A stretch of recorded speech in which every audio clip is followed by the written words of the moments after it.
Good morning. Good morning. Welcome to the Sunday morning worship service at DuPage Unitarian Universalist Church. My name is Bob Smallwood, and I am a member of the Board of Trustees. Unitarian Universalism is a faith tradition committed to creating a just and flourishing world for all people. Our Universalist theology tells us that every person is worthy of love. Thus, when we say, whoever you are, wherever you are on life's journey, you are welcome here, this is our message of love to you, inviting your whole self into this space to help us co-create a world centered on our values. We invite you to learn more about us and consider joining this community to enact our values of equity, justice, transformation, pluralism, interdependence, and generosity. There's a couple of announcements. First, a general reminder from the auction team. October 18th, yesterday, was the deadline for live auction donation forms. For any who are surprised that it's already past mid-October, the auction team will accept live auction donations until tonight, October 19th. It looks like a one-day extension, right? Okay. Thursday, October 23rd, is the deadline for silent auction donation items. All this deadline stuff for donations and ticket registration is to help the auction team prepare and create and calculate and sort and label and staple and set up for the roaring good time to come. What you can do in the meantime is check out the great offerings so far on the auction site. You can migrate there from the auction 2025 link at the top of our church website. DuPageUUchurch.org/auction. The team is in Creeves Hall between services 2 to answer questions. Second announcement. Last June, our congregation voted on our new vision statement. Over the summer, the board and staff have been working hard on a strategic plan to reach the goals of our vision statement. The strategic plan is a new and exciting model being used by many UU congregations. We are delighted to share this plan with you. Please join the board to learn more about our vision-driven strategic plan today during the adult learning hour right after this worship service. Now, if you are online, I invite you to greet each other through the chat. And if you are present here, I invite you to turn to someone you did not come with and greet them with a wave and a good morning greeting.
To be a Unitarian Universalist means we'll never be done with the work of telling the truth about oppression, the work of resisting any laws, policies, or practices that deny anyone their humanity, the work of stubbornly seeking out the spark of the divine each other, no matter what, the work of creating heaven on earth. We light this chalice to guide us in this work, to inspire us to hold strong, and to give us courage when we would slip into despair.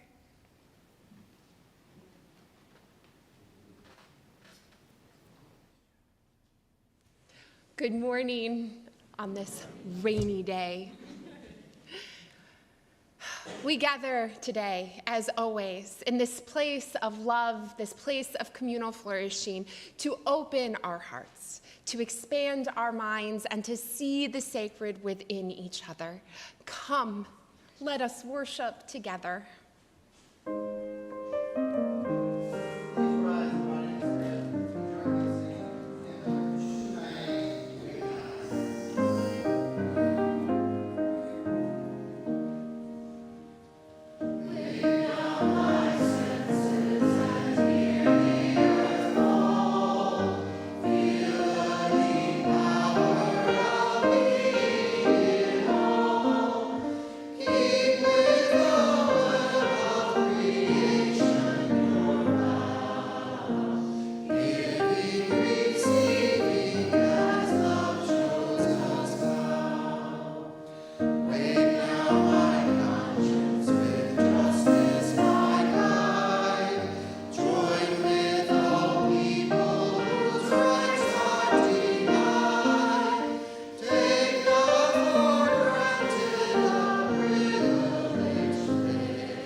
Good morning. I invite you to read with me the mission statement of DuPage Unitarian Universalist Church, which reminds us of who we have agreed to be, who we are. Please join me. We gather as an inclusive community to grow in character, mind, and spirit, and to transform the world toward fairness, love, and compassion. The vision statement of DuPage Unitarian Universalist Church is our dream, who we wish to become. Please join me in reading our vision statement. We strive to boldly enact our values toward a just world as we nurture our growth to become a more inclusive and deeply connected intergenerational community.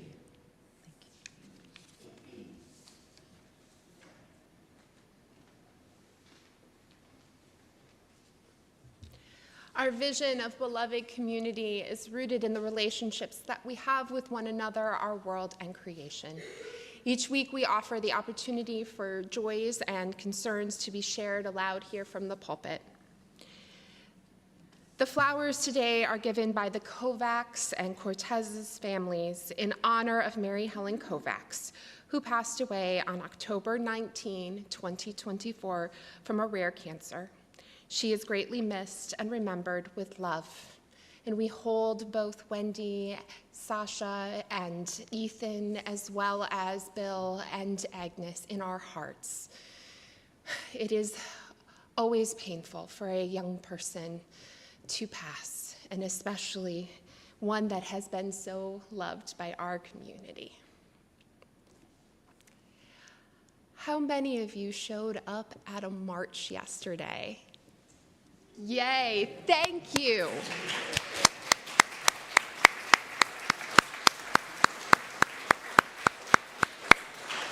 thank you for joining the millions of people to remind our leaders that we don't want kings, but we also want our rights. And we want to be able to speak freely and boldly the truth that all people matter and all rights are important. Thank you. Even when the cares of the world weigh on us, may we know that the connections here hold us. Whether spoken aloud or held in your heart, please know that we are here to walk with you during a moment of struggle, and we are here to celebrate you with you in a moment of joy. Please know that our pastoral ministries associates and myself are always available to walk with you or celebrate with you. As we hold each other in our hearts and minds, let us join together in a moment of sung response.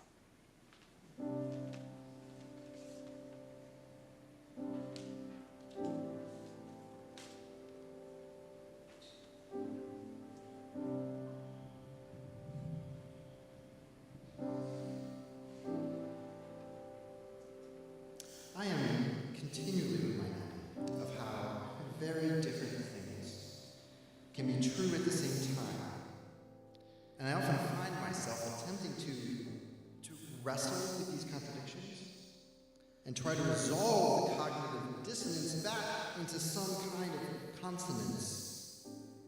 And alas, this internal struggle only creates more friction and more dissonance. And I go on and on and on. Instead, when I'm simply present with myself, I can be more, and I can more fully attend to my heartache, and more fully relish in my gladness. I can more fully honor my grief, and be more lifted by my joy. So I invite you with me into the spirit of prayer and meditation. I invite you to sit and breathe and listen to your heart with its many, many contradictions.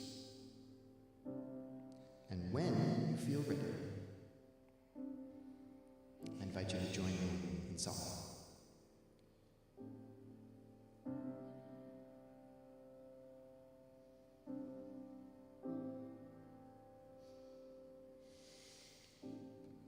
Be still and breathe. Be still and breathe. Be still and breathe. Be still and breathe. Be still and breathe. Be still and breathe.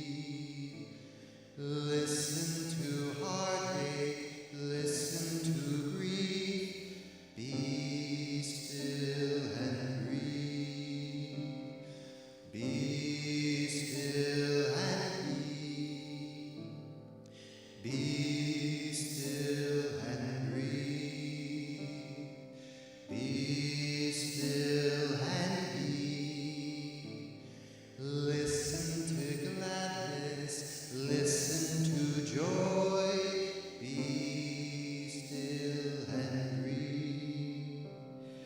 Be still and be.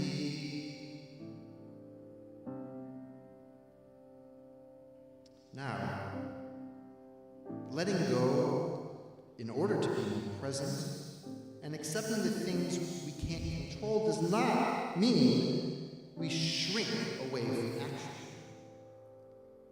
What is in our hearts can inspire us if we listen. Our anger can inspire us to create beauty. Our hurt can inspire us to create grace. Attend to your heart. Listen and breathe.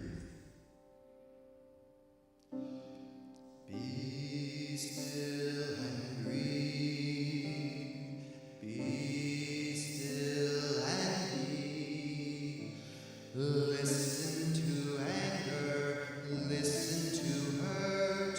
Be still and breathe. Be still and breathe. Be still and breathe. Be still and breathe. Listen to beauty, listen to grace. Be still and breathe. Be still and breathe.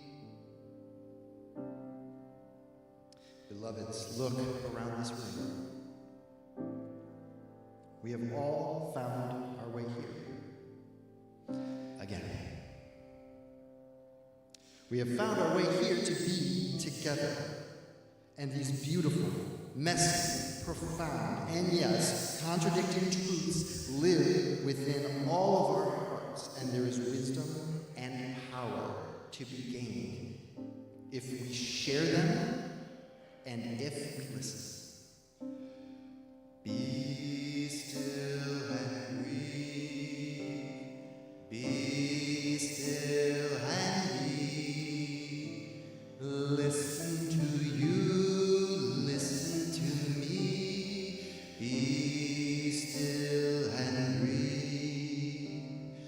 Be still and breathe. Be still and breathe. Be still and breathe.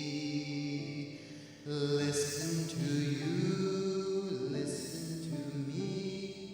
Be still and breathe.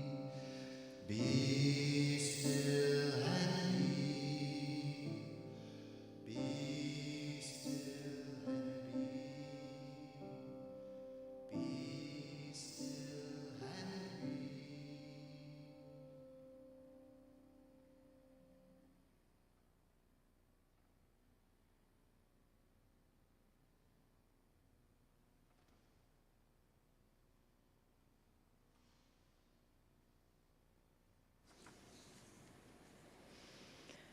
The actress Mindy Kaling said, "Gratitude is the closest thing to beauty manifested in an emotion." Giving of our treasure is how we reciprocate the many gifts we are given by this community and how we live our values in the world. Each Sunday, we offer our financial gifts to both this congregation and to an organization that gives life to these values and makes a difference in the world. This month's special collection is for the Alive Center of Naperville, nominated by Dean Reschke, who was a founding member. Its mission is to be a teen-led, teen-driven center focused on empowering the youth of today to become the impassioned, resilient leaders of tomorrow. As a nonprofit organization, they offer free drop-in hours after school and over the summer, as well as myriad programs, classes, and events designed to build confident and resilient teens. As we pass our offering plate, know that it is a vessel that connects us to each other through our gratitude and our generosity. So give freely your thankfulness and abundance so that our values can forever take hold in our world.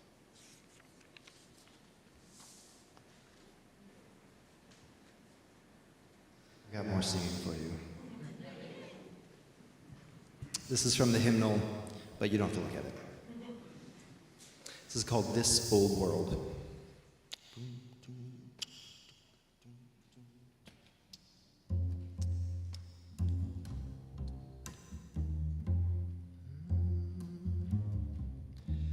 This old world, this old world, this old world, this old world, this old world. You can reach in your pockets and sing at the same time, it's okay.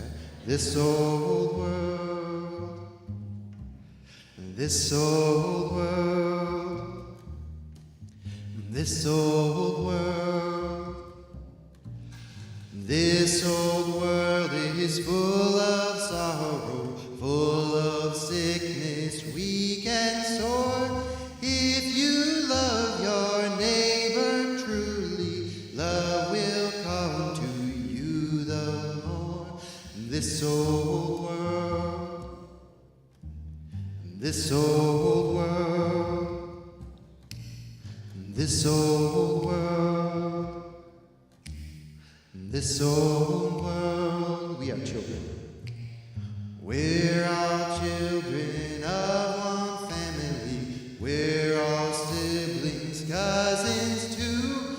If you cherish one another, love and friendship come to you. This old world, this old world, this old world, this old world, this old world can be a garden full of fragrance, full of grace. If we love our neighbors truly, we must meet them face to face. This old world, that's some harmony. This old world, this old world, this old world, it is said, now love thy neighbor, and we know well that is true. This the sum of human labor, true for me as well as you. This old world, this old world, this old world, this old world, this old world.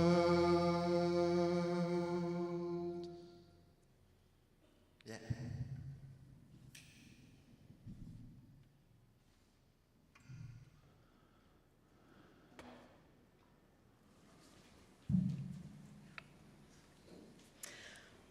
20 years ago, I worked as an English teacher and special education assistant. And it was these experiences that taught me more than I have ever learned anywhere else about civil disobedience and malicious compliance. All the teachers are laughing, and all the students.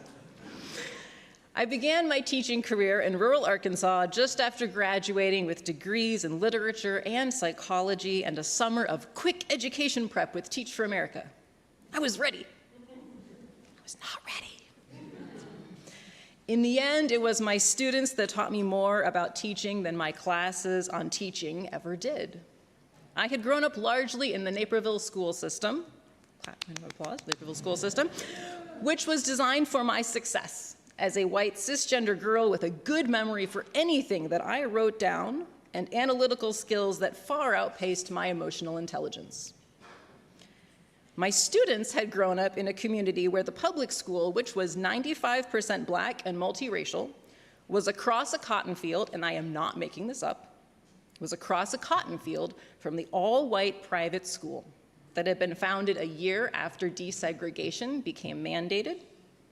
And while my students' grandparents had worked to make the school system truly integrated through filing a lawsuit, the white people in our town had founded scholarships to send only white students to this private school, and it is listed on Wikipedia as the first segregation academy in the United States. And I'm not sure if that's accurate, but it sure felt like it. In a system full of caring people who taught my students important skills, they were disrupted randomly by consultants, administrators, parents, politicians, sometimes other teachers, who all had different goals: obedience, test scores, survival, justice. One day, as I was attempting to teach vocabulary, the principal interrupted my class. This was not unusual. Obedient to his authority, I let him speak. He propped his paddle on a nearby desk because the district used corporal punishment for students of all ages, He leaned on it, and he explained to my students that they needed to behave better in the hallways because he served a righteous God. I kid you not. And essentially, the beatings would continue until morale improved. Once again, I kid you not. What would you do next? Should I interrupt and thus undermine my boss of a single month? How was I going to transition back into the vocabulary lesson? And I didn't need to figure that out because one of my students, whose job this should not have been, raised her hand in the middle of his speech, and surprised, he called on her, which was his first mistake. And this young black girl, Kay, who she was one of the students that I was despairing of at the moment. She never listened. She did what she wanted. The heck with the lesson plan. She looked him straight in the face and she said, "Mr. Edwards, you're disturbing our learning time." Right? He left pretty quickly after that. But my favorite part of it was that she was using the language that her teachers had surely used against her for years. "You are disturbing our learning time." She had learned that lesson, and she was applying it in a way that mattered. In the face of his own rhetoric, the principal couldn't think of anything to do but leave the battlefield. And it was her energy that I called up months later when the same principal, because I had 4 in the span of 3 years, told every teacher that we needed to gain administrative approval before we made any contact with parents about their children's grades or behavior, positive or negative. This was clearly because one specific contact with parents had gone badly, and now the school wanted any control over any future communication. Now, not contacting parents was not an option to me because it's an essential part of education within a community.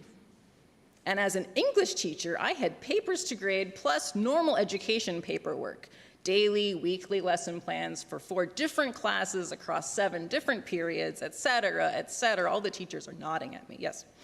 This was something up with which I would not put, as my grandmother Ruth would say.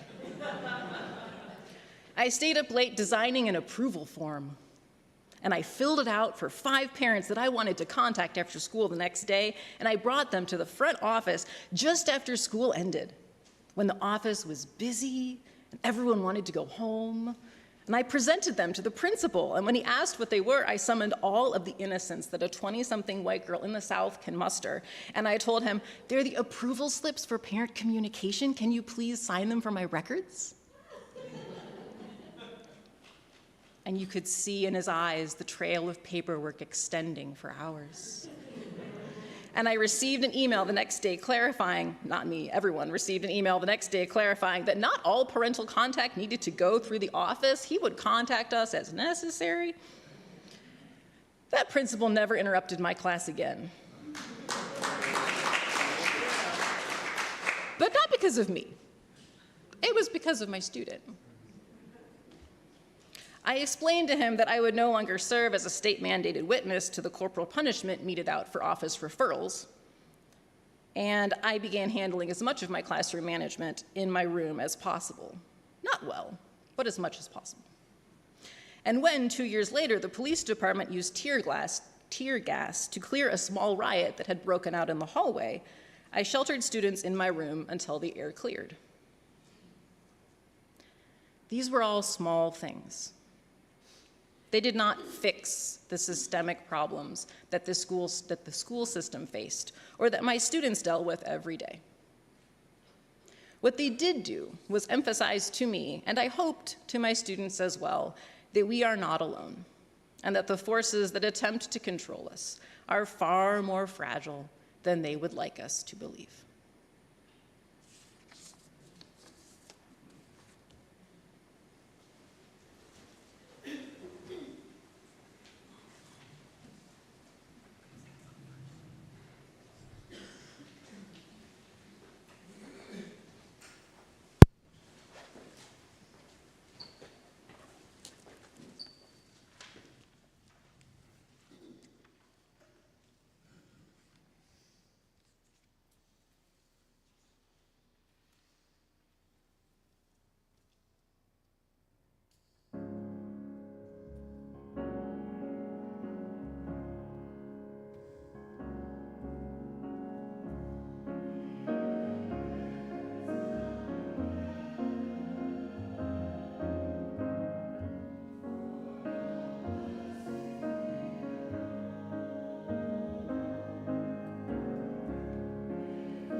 Lead us with a trusted light.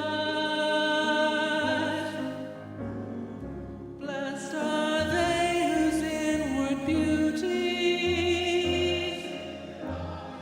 shows the path of truth and right. Honor is their earthly prize. By their work we realize faith calls us on. Faith calls us on.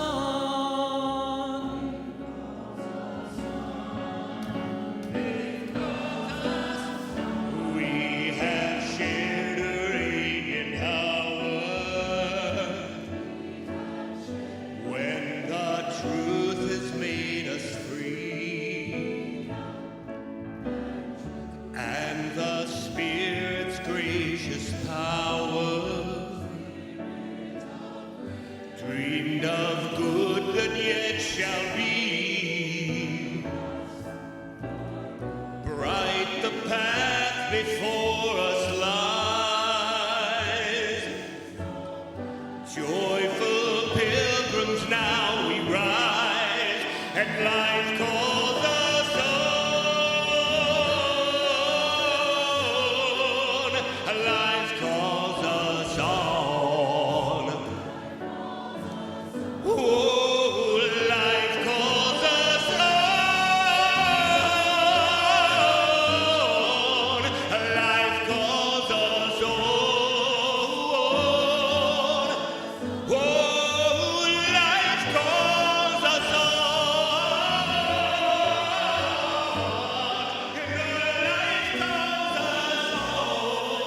Oh,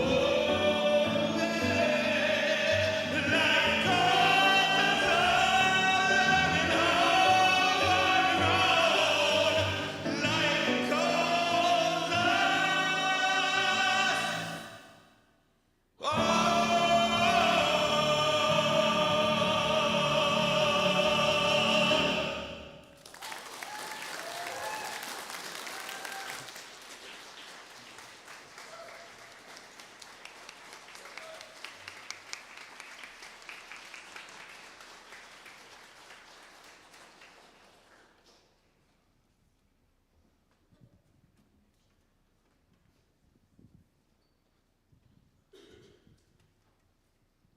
Follow that.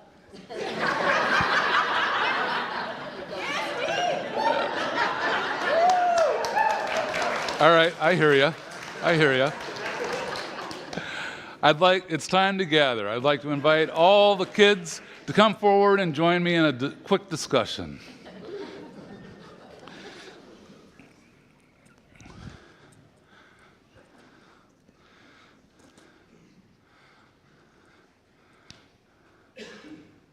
How are you doing? You stay dry? No. So I want to start with a question. Have you ever heard someone say, "Be nice"? Yeah? Me too. Adults say it a lot. Be nice to your sister. Be nice to your friends. Be nice to the new kid. It's a phrase that we hear all the time. But I wonder, what does being nice really mean? And is it the same thing as being kind? Or is it a little different? Let's watch a quick video showing what some people call being Midwest nice. Oh, Tom, how are you? Yeah, no, I just had a couple hours between taking Bill to the airport and helping Frank move, so I figured, I was already cutting my lawn, why not just cut your lawn too? Hey there. Hello. Howdy. Hey, Jane. Excuse me, miss. Yeah, sorry, would you mind if it's not too big of an ask? Could you just, you're stepping on my foot? Kind of hurts a little. Thank you. Thank you, and sorry again to ask. The old four-way stop. Yeah. Go on. Come on now. Go on. Go on. Come on.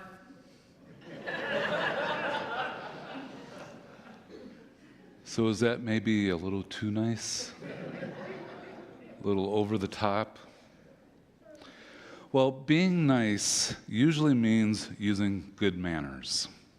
Saying please and thank you, smiling, sharing, being polite. And those are all wonderful things. The world definitely needs nice people. But sometimes being nice is about what things look like on the outside. It's all about keeping everybody comfortable, not making waves, not upsetting anyone.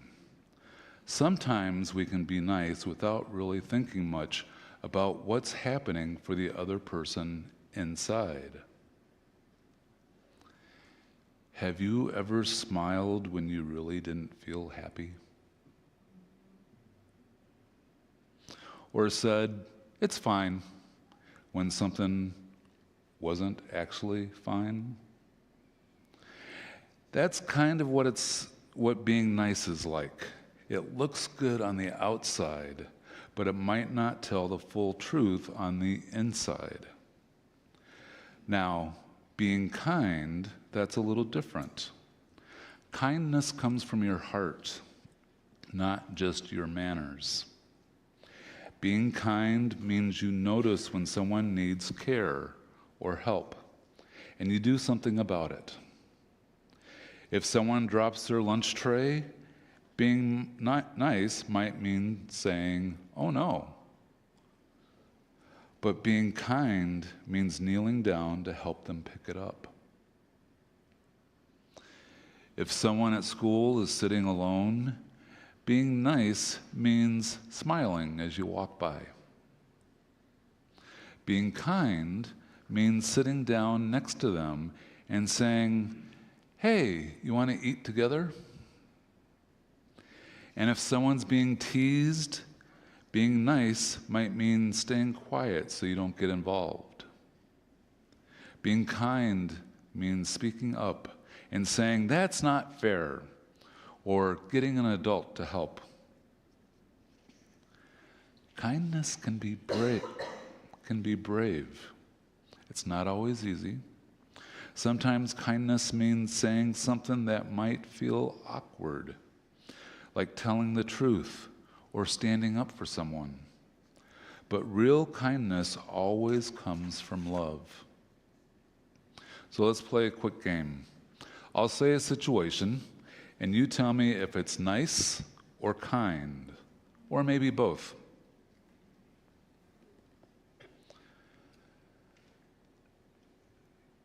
So, you hold the door open for someone carrying books. Kind, nice. Yeah, it's nice and kind. How about if you tell a friend you like their picture, but you don't really mean it? Nice. It's polite, but not really kind because it's not honest. So how about you help someone pick up their crayons after they spill? Kind. How about if you say thank you to the grown-ups who made a snack for you? Nice and kind. Sometimes kindness and niceness can be the same thing. In our Unitarian Universalist faith, we say that every person has worth and dignity, and that means everyone matters. Being kind means seeing that worth in other people and in yourself. When we're kind, we help our community be fair and caring. We make it a place where no one feels like they're on the bottom of Yertle the Turtle's stack. Do you remember that from last week? Because we're lifting each other up, not climbing on top.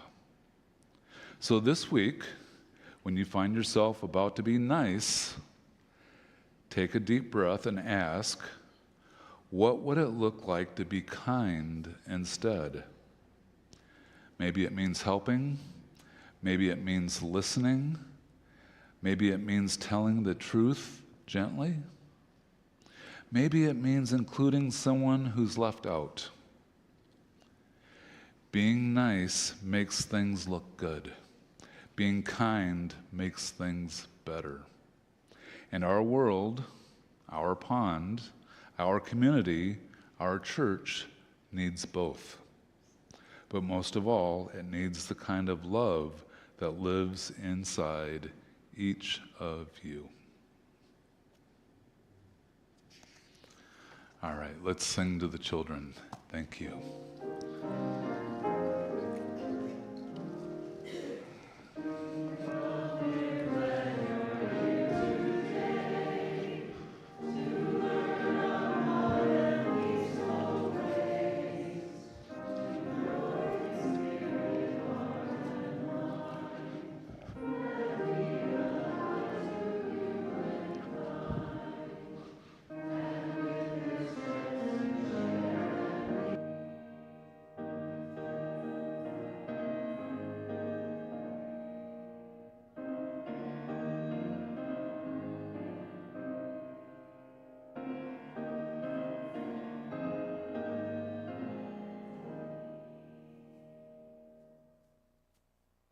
That memorized even if we don't have the slides.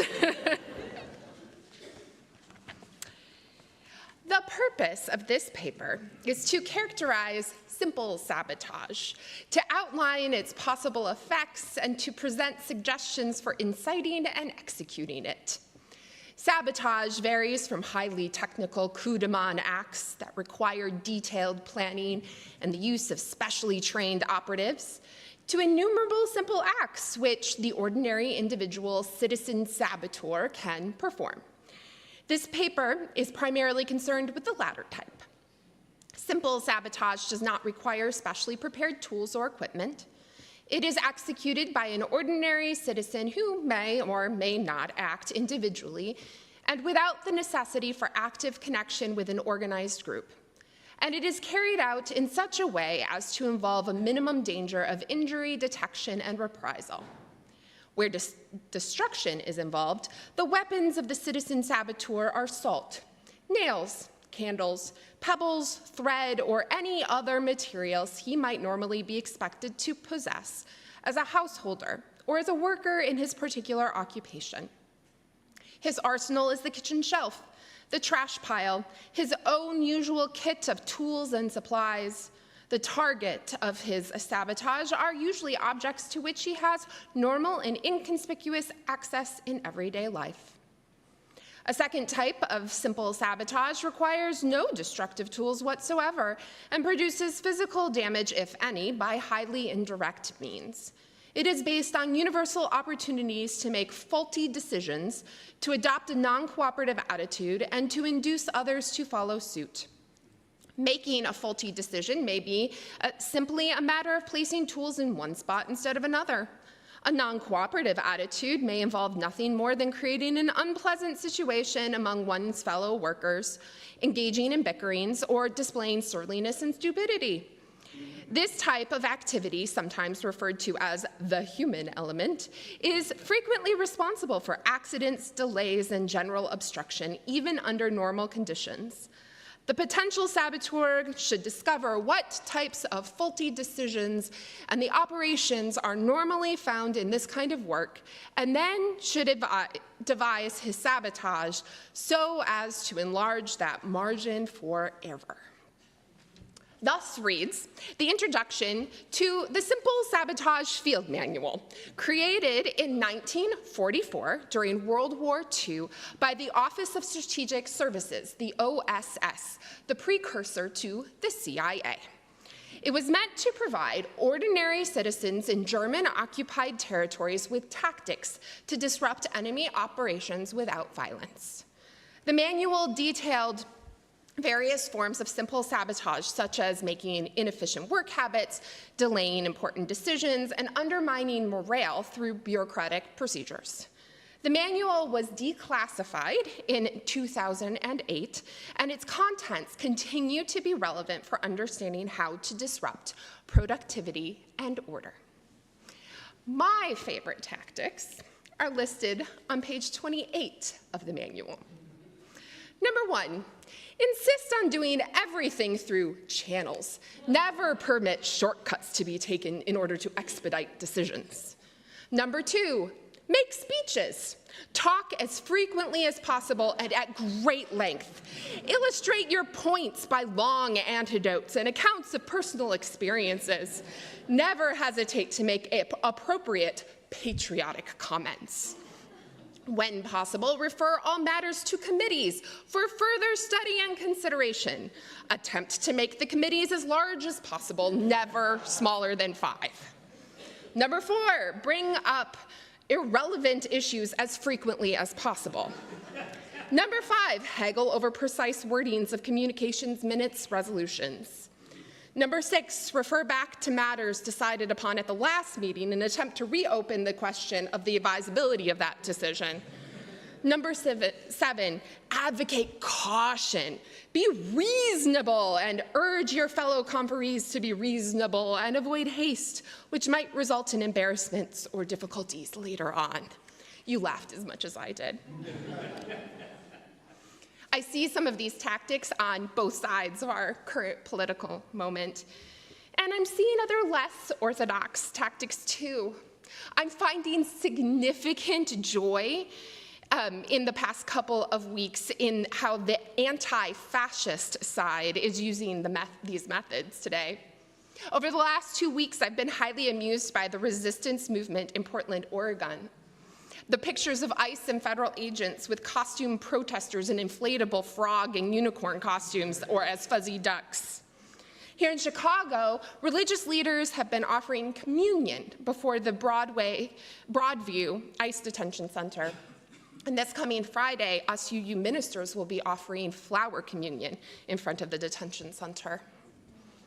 These methods, as well as the ones that are outlined in the manual, are effective ways to not only resist hate and violence, but bring joy, because joy in resisting hate and tyranny is absolutely necessary. It holds us when everything seems hopeless and impossible. But the thing about this sort of resistance work is that it requires motivation. And in fact, the Simple Sabotage Field Manual has a whole entire section just on motivating the saboteur. Motivating individuals to sabotage or even show up to a protest can be hard, especially when for many of us, our everyday lives are not directly impacted. ICE agents have not yet shown up consistently on the streets of Naperville, and many of us are still able to afford basic necessities, even if we are noticing the increase in costs. Furthermore, a characteristic of our particular social geographic location is Midwestern niceness. Our Midwestern proclivity to ignore conflict, to follow the rules, and to leave things unchallenged. I'm an oldest child Virgo type A personality, I get it. The rules must be followed. And it can be hard to go against that niceness that's been ingrained in us. But dear ones, it is time to shift from the rule of following Midwestern niceness to be kind instead. Sometimes the rules need to be broken. This past summer, my oldest child shared with me an article from Substack by Christopher Armitage. Armitage writes this: in 1933, German conservatives thought they could control Hitler. 2 years later, they were being executed in their own homes. I spent weeks researching this question of fascism, desperately looking for counterexamples, for hope, for any time in history where people successfully stopped fascists after they had started winning elections. Here's what I found. Once fascists win power democratically, they have never been removed democratically, not once ever. Well, if that isn't heartbreaking and devastating, I'm not sure what is. We might want to pursue change from traditional angles, such as through elections, and we should, but it likely will not be enough. Armitage's article continues with multiple examples, and then he writes this: The pattern is so consistent, it's almost funny if it weren't so terrifying. Every single time it goes like this. Conservatives panic about socialism or progressives or whatever. They ally with fascists as the lesser evil. Fascists take power. Fascists immediately purge the conservatives who helped them. Then it's 30 to 50 years of dictatorship. This happened in Germany, Italy, Spain, Chile, Argentina, Brazil, Greece, Portugal, Croatia, Romania, and Hungary. They create chaos that requires their authoritarian solution. They purge anyone who opposes them. Meanwhile, Democrats keep on insisting on following rules that fascists completely ignore. They file lawsuits, they write editorials, they vote on resolutions, and fascists just laugh and keep consolidating power. The statistics are brutal. Fascist takeovers prevented after winning power democratically, 0. Average length of fascist rule once established, 31 years. Fascist regimes removed by voting, 0. Fascist regimes removed by asking nicely, 0. Most were removed by war or military coup. I've been holding this for a couple of weeks, and I don't know about you, but I'm seeing some of these tactics play out in reality. But it also makes me proud and joyous when I see costumed resistors and interfaith coalitions, and I am also recognizing that we need more. The thing is, Armitage writes, we're not hopeless, far from it. This particular moment is unique. Armitage writes, but they don't have the money. They don't have the cities. They don't have the educated workforce. They don't have the young. And have you been watching the news? Because there have been 2 countries that have had Gen Z revolutions in the past year. And most importantly, they don't have legitimacy in the eyes of the majority. The historical record says once fascists gain power, they stay. But the historical record doesn't have examples of fascists taking over a country where their opposition controls most of the economy, technology, and cultural production. We're in uncharted territory, which means we need unprecedented responses. And that is where we find ourselves and the need for kindness. Let's get creative. Think outside the box. Use the rules of the system to slow up the system. Use the manual and demand blue state coalitions and economic shutdowns and refuse to comply, a tactic used in Ireland under British rule. Ignore the rules. It's time to throw out that rule following and compliance and to adapt new ways of being in order to resist. Armitage continues, the question isn't whether these options for resistance are extreme. They are. The question is whether we're ready to admit that normal is already gone. The window to prevent fascism closed. But the opportunity for something else, something unprecedented, might just be opening in this moment. Are we going to be the first generation that finds a new way out? Or are we going to be another cautionary tale future historians write about? Well, you see, our faith, Unitarian Universalism, is a living tradition that calls us into transformation and justice.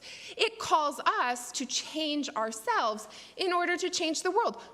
Oh, wait, that's our mission statement.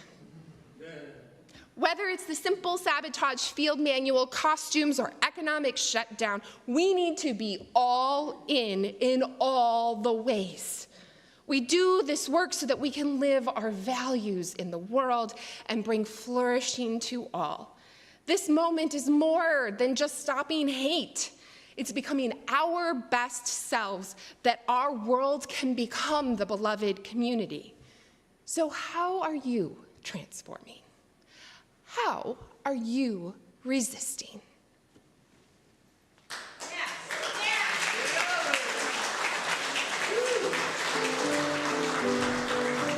Guys, in body and spirit, join me in singing hymn number 131, Love Will Guide Us. Love will guide us, peace has tried us, hope inside us, will lead the way on the road from free to victory. Love will guide us through the hard night. If you cannot sing like angels, if you cannot speak before thousands, you can hear from me within you. You can change the world. Put your hands together with me. Love will guide us. Love will guide us. Peace has tried us. Hope inside us. Will lead the way on the road from free to living. Love will guide us through the hard nights. Amen. Y'all, the music's been on point today. Thank you, Carl.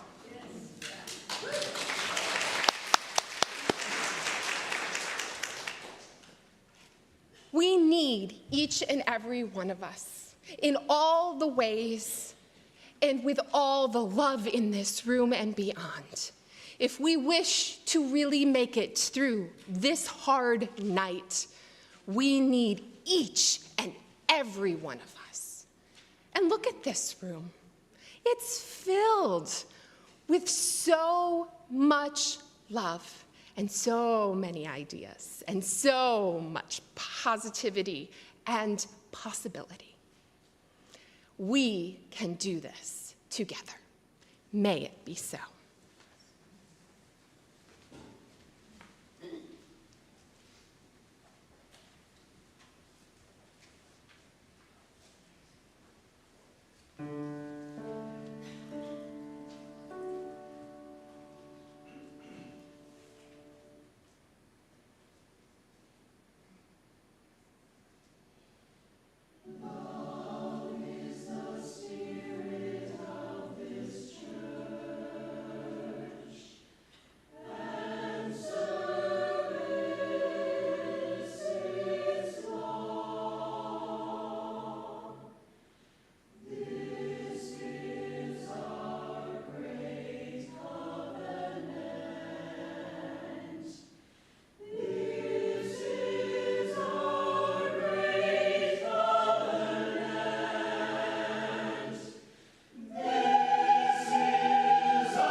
I invite you to read the chalice extinguishing words with me. We extinguish this chalice, but not the light in our hearts.